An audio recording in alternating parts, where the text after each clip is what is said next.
Amen. This meeting is being recorded. Oui, frère Jean Panel, à toi la parole.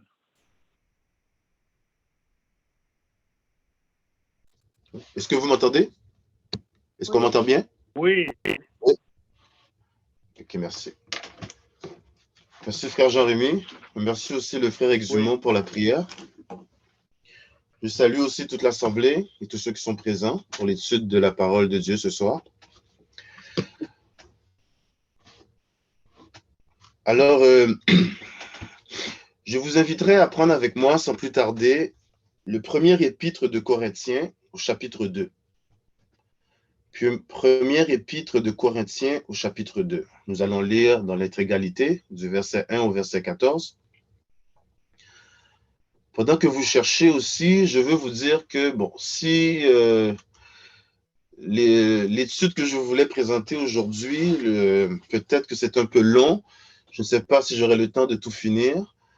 J'aimerais aussi prendre des questions, comme c'est une étude. Alors, si des gens ont accès à Internet et peuvent écrire leurs questions sur Zoom, j'essaierai le plus que possible d'y répondre en premier. Et je vais essayer de garder un peu de temps aussi pour prendre les questions à la fin. Alors, le passage central de mon étude de ce matin, de ce soir, se trouve en 1 Corinthiens, chapitre 2. Nous allons lire du verset 1 au verset 14. Pour moi, frère, lorsque je suis allé chez vous, ce n'est pas avec une supériorité de langage ou de sagesse que je suis allé vous annoncer le témoignage de Dieu. Car je n'ai pas eu la pensée de savoir parmi vous autre chose que Jésus-Christ et Jésus-Christ crucifié. Moi-même, j'étais auprès de vous dans un état de faiblesse, de crainte et de grand tremblement. Et ma parole et ma prédication ne reposaient pas sur les discours persuasifs de la sagesse, mais sur une démonstration d'esprit et de puissance, afin que notre foi fût fondée, non sur la sagesse des hommes, mais sur la puissance de Dieu. Verset 6. Cependant, c'est une sagesse que nous prêchons parmi les parfaits, sagesse qui n'est pas de ce siècle, ni des chefs de ce siècle, qui vont être anéantis. Nous prêchons la sagesse de Dieu, mystérieuse et cachée, que Dieu, avant les siècles, avait destinée pour notre gloire. Sagesse qu'aucun des chefs de ce siècle n'a connue. Car s'ils l'eussent connue, ils n'auraient pas crucifié le Seigneur de gloire. Mais comme il est écrit, ce sont des choses que l'œil n'a point vues, que l'oreille n'a point entendues, et qui ne sont point montées au cœur de l'homme, des choses que Dieu a préparées pour ceux qui l'aiment. Dieu nous les a révélées par l'Esprit, car l'Esprit sonde tout, même les profondeurs de Dieu. Lequel des hommes, en effet, connaît les choses de l'homme, si ce n'est l'Esprit de l'homme qui est en lui? De même, personne ne connaît les choses de Dieu, si ce n'est l'Esprit de Dieu. Or, nous n'avons pas reçu l'Esprit du monde, mais l'Esprit qui vient de Dieu, afin que nous connaissions les choses que Dieu nous a données par sa grâce. Et nous en parlons non avec des discours qu'enseigne la sagesse humaine, mais avec ceux qu'enseigne l'Esprit, employant un langage spirituel pour les choses spirituelles.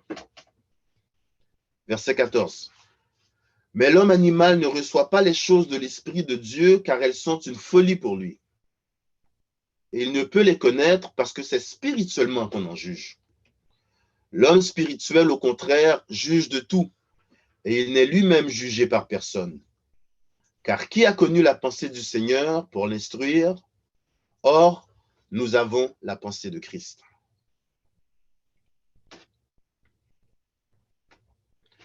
Probablement que vous ne serez pas étonnés si je vous dis que l'apôtre Paul était un homme très instruit, du moins au point de vue linguistique. Il parlait couramment l'arménien, l'hébreu, ainsi que le grec, qui était sa langue maternelle. Mais ici, Paul, dans sa deuxième lettre à l'église de Corinthe, explique aux frères qu'il n'est pas venu vers eux avec une supériorité de langage ou de sagesse, mais que tout ce qu'il leur a dit ou écrit lui a été inspiré par la sagesse de l'Esprit Saint. Et au verset 5, il dit, au verset 5, « Afin que votre foi fût fondée, non sur la sagesse des hommes, mais sur la puissance de Dieu. » Le sujet de l'enseignement de ce soir va porter sur l'importance des mots, l'importance des paroles que nous prononçons, ainsi que l'importance de l'attitude que nous adoptons. La semaine passée, le frère Evolus a fait une étude où il parlait de la manière dont il fallait s'adresser aux personnes âgées, la manière qu'il fallait reprendre les gens lorsque nous adressons avec eux, la manière le ton qu'il fallait avoir, les mots que nous utilisions. Parce qu'encore plus important que ce que nous disons, la manière dont on le dit a aussi une très grande importance. De nos jours, le monde nous apprend, nous entraîne, nous formate à banaliser toutes choses. On dit des choses sans vraiment les penser. On répond aux gens avec des phrases, avec des automatismes, des phrases préfabriquées, préformatées. Quelqu'un nous pose une question et avant même qu'il ait fini de poser la question, nous avons déjà une réponse toute prête à lui donner. Trop souvent, nous prions en répétant des formules, en demandant des choses comme si nous répétions bêtement quelque chose d'appris par cœur. Sans rechercher l'originalité, parce que ce n'est nullement le but, nous devrions plutôt chercher l'authenticité et s'efforcer de vivre le moment présent au rythme de nos pensées et de notre état d'esprit actuel. Et par ce fait même, trop fréquemment, nous prononçons des paroles ou des expressions que nous devrions plutôt éviter.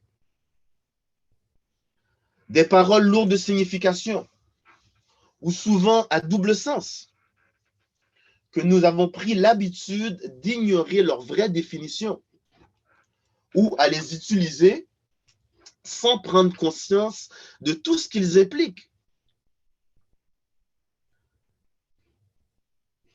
Par l'entraînement des gens, par les ruses du diable, ainsi que par les façons de parler et de s'exprimer couramment, presque tout est devenu des automatismes. Trop peu souvent, nous prenons le temps d'analyser nos paroles, ainsi que l'effet que ceux-ci ont inconsciemment sur notre vie, ainsi que sur la vie des autres.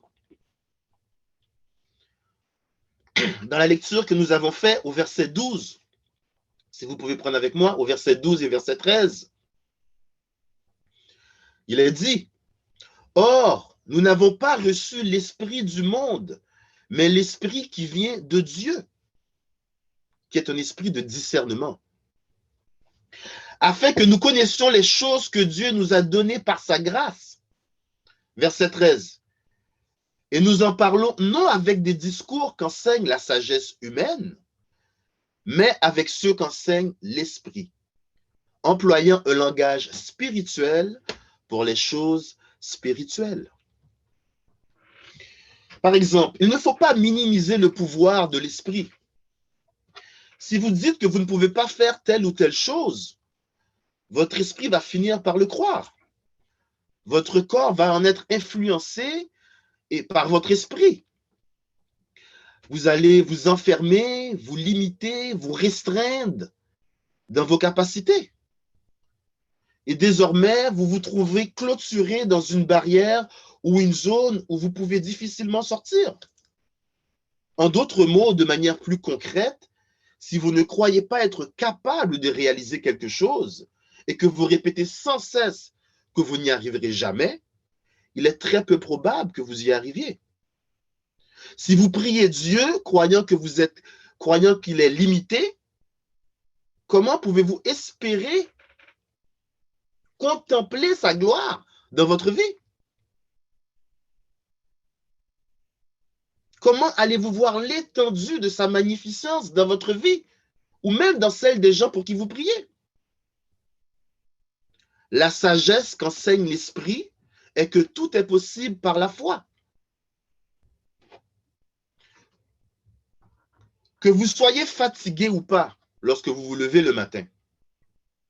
Si vous commencez votre journée en vous disant que vous êtes fatigué, vous serez beaucoup plus enclin à ressentir les effets de la fatigue tout au long de votre journée. Si vous approchez un problème, une situation contraignante ou d'apparence compliquée, en vous disant que ça va être difficile, ça va être pénible, ça va être laborieux, eh bien, si la situation n'était pas à la base difficile, elle risque bien fort de le devenir.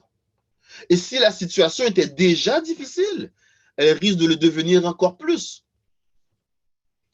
Et peut-être même impossible à résoudre ou à solutionner.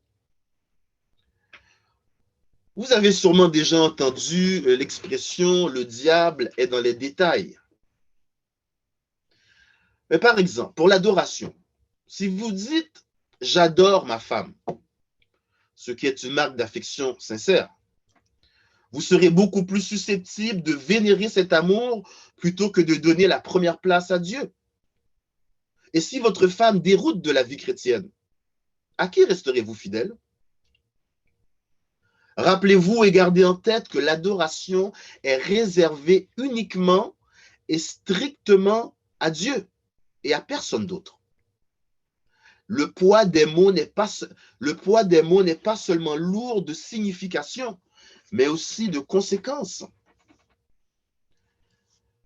De là l'importance de ne pas juste suivre le courant et faire ou dire comme la plupart des gens font. En Matthieu chapitre 12 au verset 37, il est dit « Car par tes paroles tu seras justifié et par tes paroles tu seras condamné. » Et en Jacques chapitre 3 verset 10, « De la même bouche sortent la bénédiction et la malédiction. Il ne faut pas, mes frères, qu'il en soit ainsi. » Lorsque quelqu'un dit, par exemple, « Mon travail, c'est ma vie », si vous négligez votre vie spirituelle pour votre vie professionnelle, pour votre succès au travail ou autre, ne vous y trompez pas. C'est un choix personnel. Si vous avez décidé de consacrer la majorité de votre temps à votre succès dans votre travail, vous retirez probablement du succès là où vous avez investi la majorité de votre temps. D'où vient l'expression souvent dit par les gens « Mon travail, c'est ma vie ». Eh bien, si vous visualisez quelque chose et si vous travaillez fort pour l'obtenir, vous risquez fort de l'obtenir. En Matthieu chapitre 6, verset 21, il est dit « Car là où est ton trésor, là aussi sera ton cœur. » Il arrive très souvent que les gens disent par routine « Je n'ai pas le choix. » J'ai fait telle ou telle chose parce que je n'avais pas le choix. Pourtant, on a presque toujours le choix. Certains choix sont souvent plus contraignants, d'autres plus accommodants et d'autres très difficiles à faire. Mais dans 99% du temps, nous avons le choix. Les gens disent par habitude « je n'avais pas le choix » ou « je n'ai pas eu le choix ». À force de répéter qu'on n'a pas le choix, l'on commence inconsciemment à ne plus du tout considérer les options réelles ou les alternatives viables qui s'offrent à nous. Par exemple, la société veut nous faire croire que l'homosexualité, l'avortement ou le changement de sexe sont des choses naturelles, courantes et parfaitement saines, et que nous n'avons pas le choix de les accepter. Et oui, vous avez le choix d'accepter ce qu'ils vous disent ou de le rejeter du revers de la main. Personne ne peut vous contraindre à accepter le péché ou même encore à le promouvoir. Je ne suis pas pour la fierté gay. Je refuse de m'afficher avec leur drapeau, leur logo et même encore leur couleur. J'accepte tout le monde. Je suis contre la violence et la discrimination. Je propage l'amour et non la haine. mais je ne cautionne pas, ni je n'approuve pas ces pratiques contre nature et contre les lois divines. Alors oui, j'ai le choix et je ne dirai pas le contraire.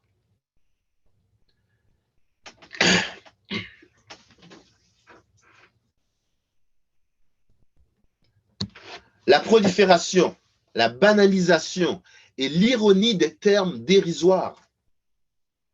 Très souvent, dans la langue anglaise, on qualifie les actes ou les discours d'une personne de bad, en signe d'admiration, de contemplation ou d'émerveillement. Tandis que la signification du mot bad signifie littéralement mauvais. Le diable, le malin, sous le couvert de la société, a tranquillement substitué le qualificatif bon ou bien par mauvais pour le placer sur un piédestal et l'acclamer haut et fort plus que le mot bon ou le mot bien. Dans la lecture que nous avons faite plus tôt, en 1 Corinthiens chapitre 2, au verset 15, il est dit « L'homme spirituel, au contraire, juge de tout. Et il n'est lui-même jugé par personne. Il juge de tout. » Il est de votre devoir en tant que chrétien de juger et analyser toutes choses. Le diable est un maître dans l'art de la diffamation, l'usurpation, le mensonge, les vérités voilées. C'est un enchanteur, un créeur de confusion. Une des plus grandes réussites du malin est de faire croire à l'inexistence de Dieu, à faire douter les hommes pour substituer le Dieu créateur par la nature ou le terme d'âme nature. De là aussi pourquoi on le surnomme le malin. Et oui, il est malin.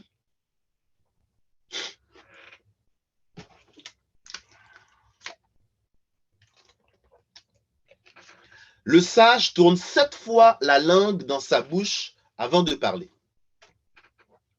Cette expression est historiquement attribuée au roi le plus sage d'Israël, soit le roi Salomon. Trop souvent, lorsque nous sommes dans une discussion animée, où il y a divergence d'opinion ou d'idées, nous ne prenons pas le temps de réfléchir à nos paroles ou à notre réponse. Nous sommes trop souvent engagés à répliquer instantanément pour contredire notre interlocuteur, pour faire valoir notre point ou pour mettre en valeur notre vision des choses. Au fait, l'important n'est pas nécessairement d'avoir raison ou d'avoir tort, mais plutôt de comprendre notre prochain, de comprendre la raison pour laquelle il pense d'une certaine manière ou raisonne d'une certaine manière, et tranquillement faire valoir notre point, sans l'offenser ni lui porter atteinte. Si vous vous laissez influencer par l'attitude de votre prochain, par son ton de voix, et malheureusement, même par le choix de ses mots, eh bien, le diable a déjà pris un ascendant dans votre approche de la situation. En tant que chrétien, vous devez être responsable de contrôler vos émotions, de choisir adéquatement vos mots et d'agir conséquemment à votre statut d'homme ou femme de Dieu, sachant que le diable n'attend que ça pour vous pointer du doigt à tous ceux et celles qui ne sont pas encore chrétiens.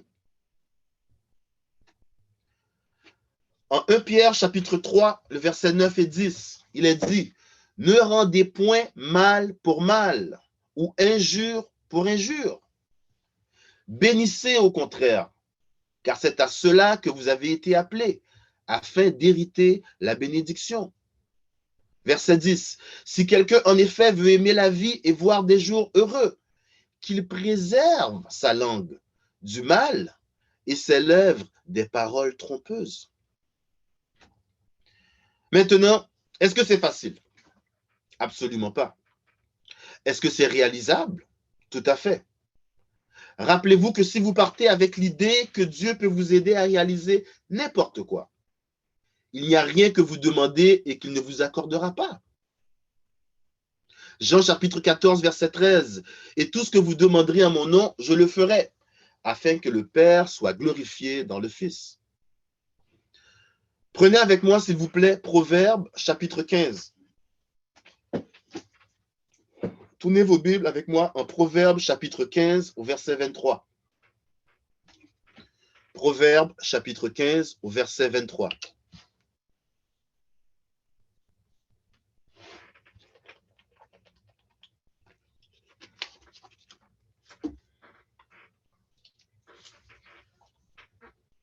Proverbes chapitre 15 verset 23. On éprouve de la joie à donner une réponse de sa bouche. Bien sûr, lorsqu'on discute avec quelqu'un, lorsqu'on nous pose une question, lorsqu'on débat avec quelqu'un, lorsqu'on est en train d'être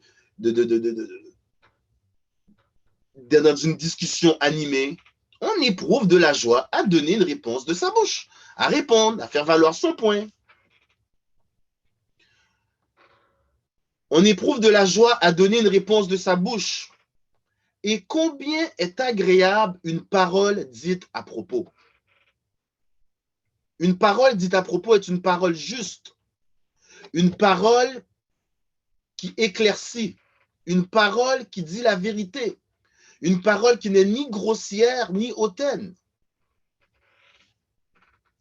Cherchez les mots justes, prenez le ton approprié, priez pour être inspiré et guidé par le Saint-Esprit. Mes frères et sœurs, mesurez la teneur de vos propos. Réfléchissez aux conséquences de vos paroles. Décortiquez du mieux que vous pouvez les mots, les expressions que vous utilisez. Ne suivez pas les modes mondaines ou les habitudes dites tendances du jour.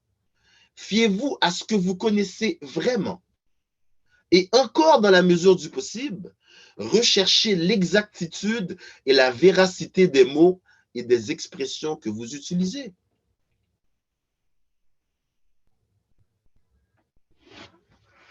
Prudence et sagesse. Je vous exhorte aujourd'hui à la prudence et à la sagesse, et vous éviterez les erreurs de l'insensé et préserverez vos âmes d'angoisse. Vaut mieux se taire, garder sa langue en bride, plutôt que d'attirer le malheur sur nous par des paroles inappropriées.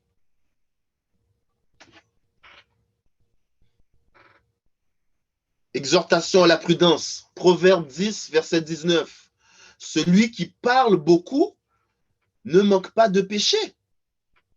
C'est la parole qui le dit. Celui qui parle beaucoup ne manque pas de péché. Mais celui qui retient ses lèvres est un homme prudent, selon Proverbe chapitre 10, verset 19. Exhortation à la sagesse. Proverbe chapitre 14, verset 3. La bouche du fou émet des paroles orgueilleuses, tandis que les lèvres des sages les en préservent. Vaut mieux pour vous vous apparenter au caractère de sage plutôt que celui d'un homme orgueilleux.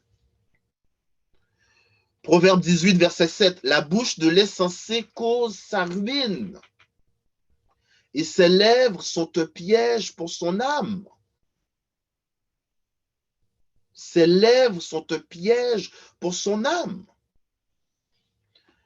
Proverbe chapitre 21, verset 23. Celui qui veille sur sa bouche et sur sa langue préserve son âme des angoisses.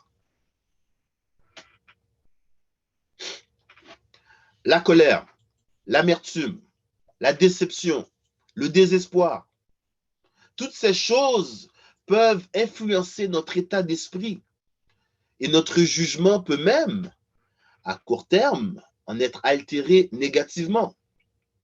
Il est important de ne pas laisser accès au diable afin que nos paroles ne dépassent pas nos réelles pensées. Éphésiens chapitre 4, versets 26 et 27.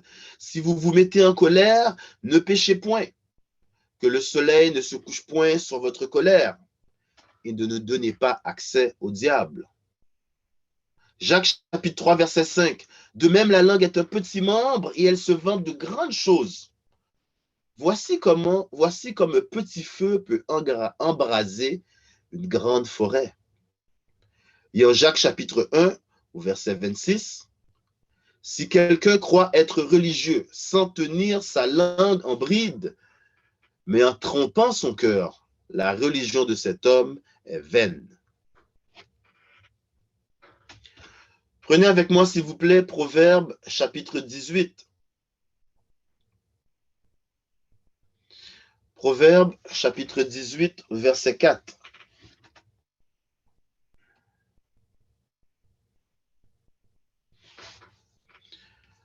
Avant que je poursuive, j'aimerais savoir, est-ce que nous avons des questions? Si quelqu'un aurait une question ou un commentaire qu'il aimerait faire.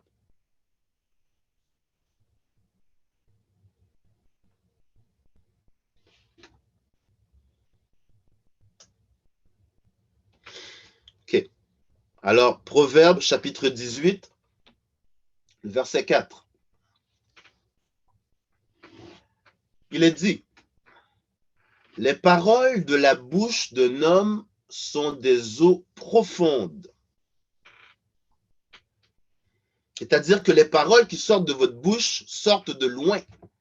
Elles sont profondes comme des eaux, comme la profondeur des eaux.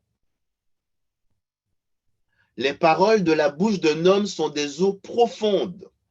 La source de la sagesse est un torrent qui jaillit. Vos paroles ont une racine plus profonde que vous ne l'imaginez. Elles naissent dans votre esprit. Elles grandissent dans votre cœur et elles jaillissent de votre bouche. Il est important que cette connexion ne soit pas faite impulsivement ou inconsciemment, même si c'est trop souvent un réflexe ou un automatisme chez nous. Soyons consciencieux et prudents de l'utilité qu'elles occupent dans notre vie. Trop souvent, nous voulons répondre rapidement. Nous entendons quelque chose et nous agissons de manière comme un réflexe. Même si nous pensons souvent avoir la réponse, la bonne réponse ou le bon mot à dire, il ne coûte pas cher que de réfléchir, que de penser pour que l'idée que nous avions dans notre tête, avant de la prononcer, nous l'examinions. Oui, certaines fois, c'est sûr que nous allons répondre par réflexe, mais il est préférable des fois de penser, d'être pensif, de faire une réflexion, de sonder les mots de notre que nous voulons dire, penser dans notre cœur, est-ce que de la manière dont on va le dire avant qu'elle sorte de notre bouche. Une parole qui n'est pas dite à propos peut faire beaucoup de dégâts. Et la manière dont les choses sont dites peuvent causer beaucoup de problèmes. Prenez avec moi Éphésiens chapitre 5, verset 4, s'il vous plaît. Éphésiens chapitre 5, verset 4.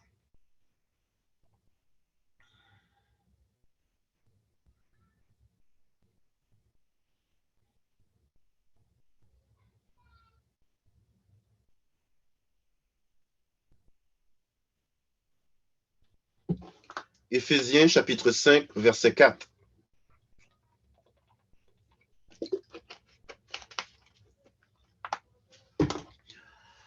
Qu'on n'entende ni paroles déshonnêtes, ni propos insensés, ni plaisanteries, choses qui sont contraires à la bienséance, qu'on entende plutôt des actions de grâce. Une parole déshonnête, c'est toute parole dite avec des mauvaises intentions, pour tromper, pour éloigner de la vérité, pour distraire. Un propos insensé est une parole irréfléchie, dépourvue de sens, de bon sens plutôt, et qui n'a aucun fondement véritable. Et quant aux plaisanteries, elles ne sont pas nécessairement mauvaises, à moins qu'elles soient dérisoires, mesquines ou prononcées pour offenser quelqu'un. Dans ce cas-ci, il faut les éviter. Appliquez-vous plutôt aux actions qui s'apparentent à la bienséance et aux actions de grâce, telles que recommandées par les Saintes Écritures.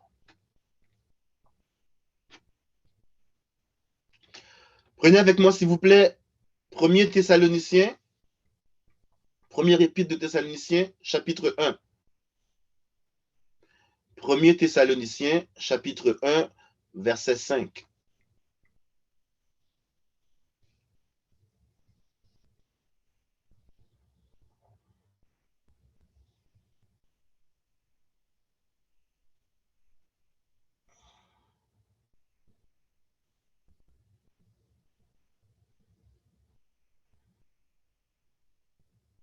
Premier Thessaloniciens, chapitre 1, le verset 5. Nous lisons. Notre évangile ne vous ayant pas été prêché en parole seulement, mais avec puissance, avec l'Esprit Saint et avec une pleine persuasion. Car vous n'ignorez pas que nous nous sommes montrés ainsi parmi vous à cause de vous. Chance pour nous, mes frères et mes sœurs, l'Esprit Saint de Dieu est là pour nous guider. Mais il est nécessaire de demander à Dieu que son Esprit Saint, qu'il a placé en nous, puisse nous guider dans nos pensées, dans nos paroles et dans nos actions de tous les jours. Souvent, nous répétons ça, mais c'est très important de le faire parce que l'intelligence de l'homme est limitée. Et il est important que nous soyons guidés et que nous demandions d'être guidés.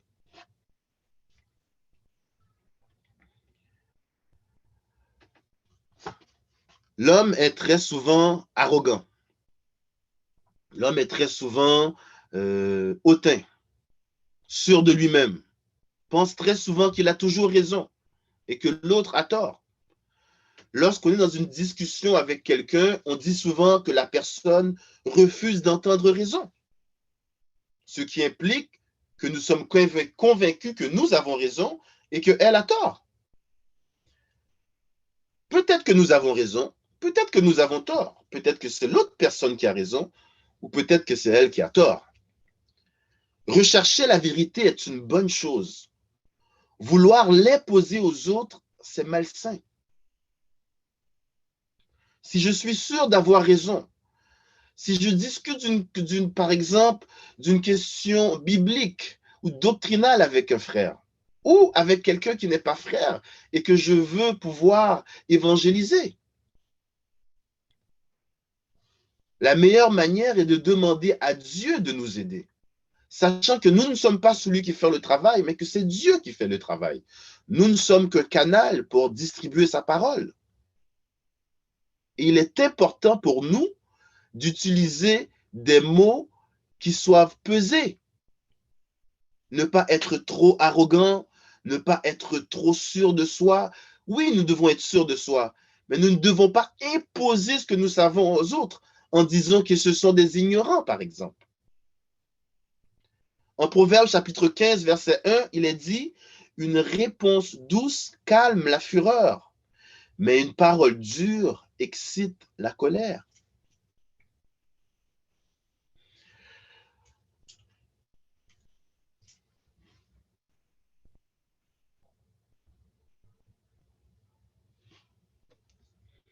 Bon, je vais m'arrêter ici pour l'étude de ce soir, mes frères et mes sœurs. Je vais demander à frère Jean-Rémy de pouvoir diriger les questions s'il y a des questions. S'il n'y en a pas, je reprendrai le micro pour 2 ou 3 minutes. Alors, je cède la place au frère Jean-Rémy. Merci pour votre écoute et j'attends s'il y a des questions ou des commentaires. Merci.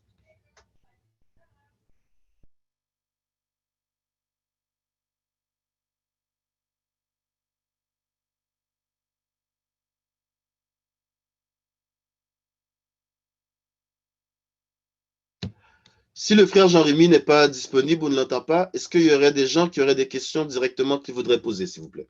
Ou un commentaire à faire?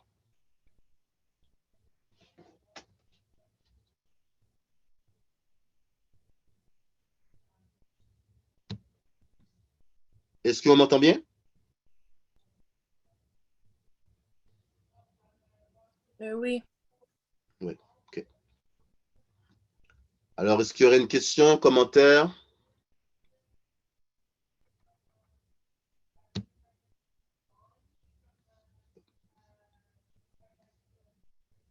Bon, s'il n'y a pas de questions ou de commentaires. Oui? Non? Okay. S'il n'y a pas de questions ou commentaires, je voudrais juste partager avec vous quelques petites choses que j'ai remarquées souvent, que les gens, des expressions que des gens, souvent à l'église, ou même pas nécessairement juste à l'église, mais que les gens utilisaient de manière erronée et que je voulais juste porter à votre attention pour que vous puissiez, si possible, ne pas faire ces erreurs-là aussi. Okay? Si c'est possible pour vous, s'il vous plaît, de prendre avec moi dans votre Bible Romains chapitre 12, verset 20. Romains chapitre 12, verset 20.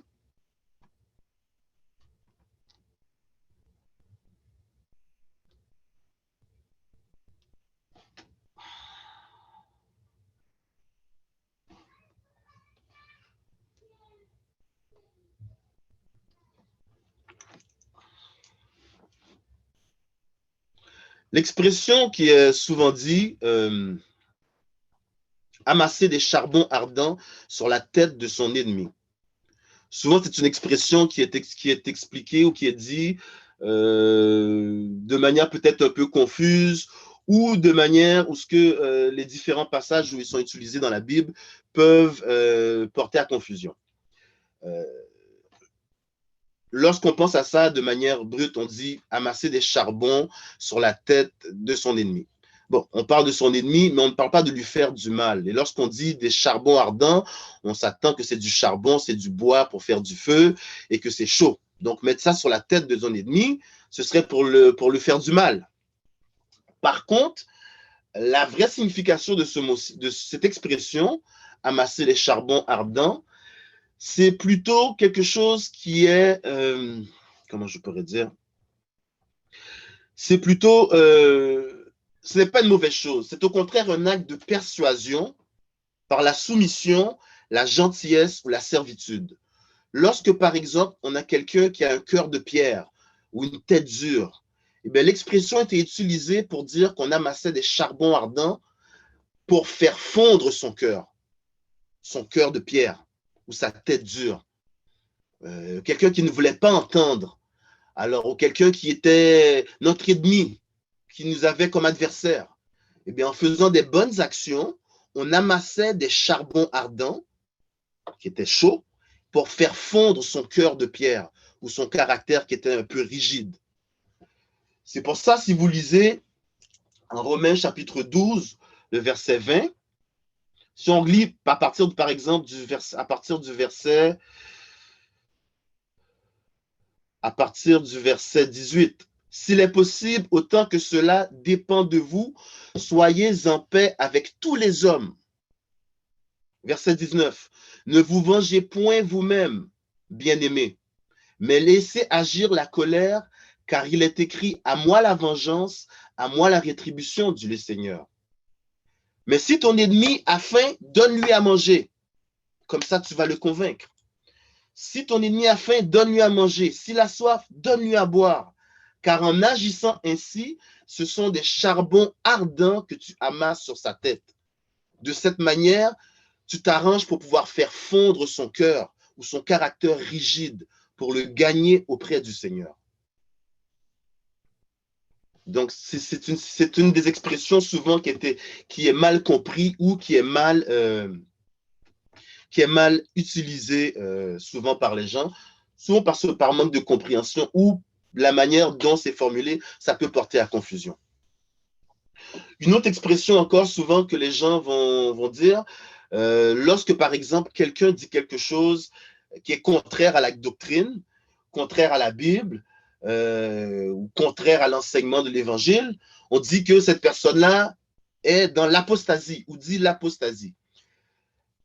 L'apostasie, la définition du mot apostasie, c'est de se contredire par rapport à une confession qu'on a faite du christianisme.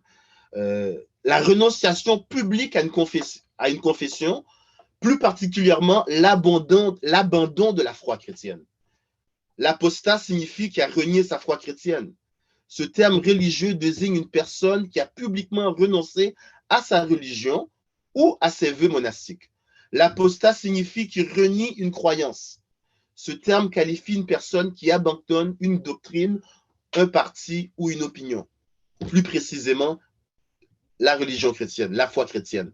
Donc, une personne qui avait, par exemple, s'était convertie et qui publiquement renie le christianisme, c'est une personne qui est dans l'apostasie. Mais souvent, les gens vont utiliser ce mot ou cette expression de manière erronée. Donc, très souvent, on entend ça. Il faut faire attention des mots qu'on utilise. Et si on n'est pas sûr, juste tout simplement les éviter. Ça pourrait porter à confusion ou ça pourrait juste être porté dans le sensationnisme.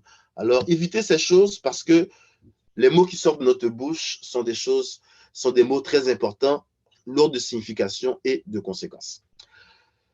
Alors, pour moi, l'étude se termine ici. Je vous remercie pour l'attention que vous m'avez portée et je remets plutôt le micro à frère Jean-Rémy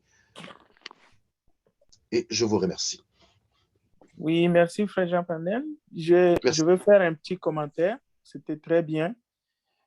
Sur les deux termes, je vais compléter un peu l'information pour, disons, l'édification de tous. D'abord, pour les mots apostasie, l'explication ou la définition que tu viens de donner est correcte. Maintenant, il faut regarder dans les textes aussi, il y a élargissement du sens. Lorsqu'on regarde dans 1 Thessaloniciens, il est question de l'apostasie, mais dans un autre sens. J'espère que je vais trouver 1 Thessaloniciens. 1 Thessaloniciens, chapitre 3. Oui, frère Frédéric, juste avant que vous continuiez, effectivement, j'aurais voulu continuer un peu plus loin, mais effectivement, comme vous voulez, je pense que vous voulez dans la direction, qui fait aussi partie des gens qui font un acte d'apostat, c'est-à-dire qui renient leur foi ou qui a abandonné Christ avant. Oui, dans 1 Thessaloniciens, l'apostasie, c'est aussi lorsque quelqu'un prend la place de Dieu. C'est ça qu'il est dit. C'est-à-dire lorsque quelqu'un s'élève au verset 1 Thessaloniciens, chapitre, introduction à la seconde épître de Thessaloniciens, chapitre 2, et le verset, à partir du verset 2 jusqu'au verset 4. Que personne ne vous séduise d'aucune manière. Ça, c'est le verset 3. Il faut que l'apostasie soit arrivée auparavant et qu'on ait vu paraître l'homme du péché, le fils de la perdition, l'adversaire qui s'élève au-dessus de tout ce qu'on appelle Dieu ou de ce qu'on adore jusqu'à s'asseoir dans les temples de Dieu, se proclamant lui-même Dieu. Cette action-là, c'est de l'apostasie. C'est comme les gens qui adorent un humain. Lorsque quelqu'un s'autoproclame Christ, c'est de l'apostasie aussi. Bien sûr, l'explication que tu as donnée dans le sens que quelqu'un qui renie, oui, c'est un apostat, mais il y a l'autre sens, dans le sens de l'usurpation ou dans le sens, comme tu as dit, quelqu'un qui dit qu'il adore sa femme. Il tombe dans l'apostasie dans le sens où il utilise mal les termes, mais en même temps, il vénère sa femme plus que Dieu. C'est de l'apostasie aussi. C'est ça que j'ai dit. Il faut qu'on qu'on complète pour l'information, c'est important.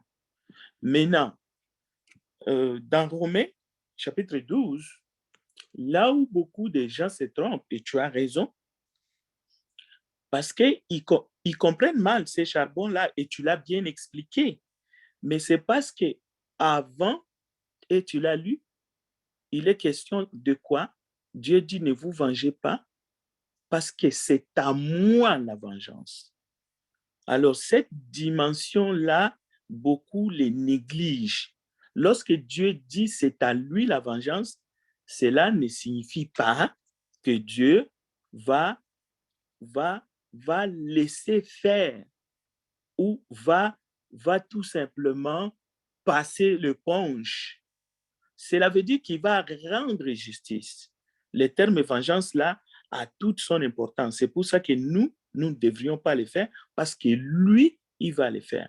Mais l'explication du charbon, vous l'avez faite. Donc, c'est ça que je voulais ajouter. Merci. Merci pour la clarification, frère Frédéric. Merci beaucoup.